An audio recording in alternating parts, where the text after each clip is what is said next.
നമസ്കാരം. റാഫ്റ്റോക്ക് ഫുട്ബോളിലേക്ക് അവർക്കും സ്വന്തം. ബെർണാബ്യൂവിലെ ആരാധകർ കൂവുമ്പോഴും റയലിനായിട്ട് ഗോളടിക്കുകയും മികച്ച പ്രകടനമൊക്കെ നടത്തുകയും ചെയ്യുന്നത് വിനി ജൂനിയറാണ്.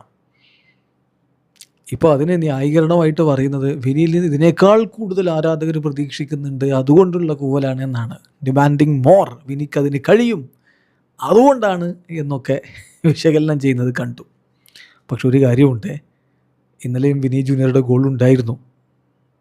അതോടുകൂടി വിനി ജൂനിയർ ഇപ്പോൾ ലലീഗയിലെ ഗോളടിയിൽ ബ്രസീലുകാരുടെ ലിസ്റ്റിൽ 6ാം സ്ഥാനത്തേക്ക് ഉയർന്നിട്ടുണ്ട്.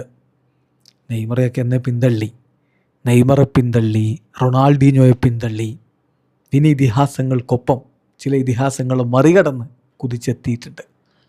നെയ്മർക്ക് ലലീഗ ഗോളുകൾ 68 റൊണാൾഡീഞ്ഞോക്ക് 70.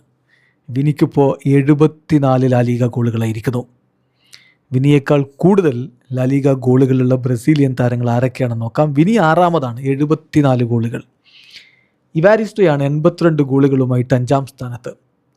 ബ്രസീലിയൻ ഇതിഹാസം ബെബറ്റോയാണ് 86 ഗോളുകളുമായിട്ട് 4ാമതെങ്കിൽ റിവാൾഡോയുടെ പേരിൽ 107 ലാലിഗ ഗോളുകളുണ്ട്, അദ്ദേഹമാണ് 3ാമത്. വാൽഡോ 115 ഗോളുകളുമായിട്ട് 2ാമത് നിൽക്കുമ്പോൾ ഒന്നാമത് FC ബാഴ്സലോണയ്ക്ക് വേണ്ടി ഒരു സീസണാണ് കളിച്ചത്. പിന്നെ റയൽ മാഡ്രിഡിനുമായിട്ട് പൊളിച്ചടുക്കി കളിച്ച ഇതിഹാസ താരം റൊണാൾഡോ R9 117 ഗോളുകളുമായിട്ട് 1ാം സ്ഥാനത്താണ്. അപ്പോൾ R9 റെക്കോർഡ് തകർക്കുമോ വിനി? സാധ്യതയുണ്ട്. ലോങ് ടേം കോൺട്രാക്റ്റ് സൈനിങ്ങിലേക്ക് പോവുകയാണ് എന്ന വാർത്തകൾ ഇപ്പോൾ വന്നല്ലോ.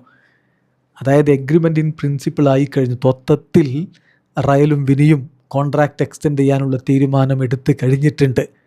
ഇനി റൊണാൾഡോയുടെ ഗോൾ ടാലിയിലേക്ക് എത്താൻ വിനിക്ക് വേണ്ടത് 43 ഗോളുകളാണ്.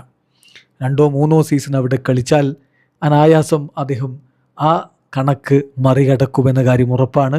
ആരൊക്കെ എന്തൊക്കെ പറഞ്ഞ് വിമർശിച്ചാലും വിനി ഓൾറെഡി റയലിൽ ഇതിഹാസമായി കഴിഞ്ഞിട്ടുണ്ട്. അതാർക്കും നിഷേധിക്കാനാവാത്തതാണ്.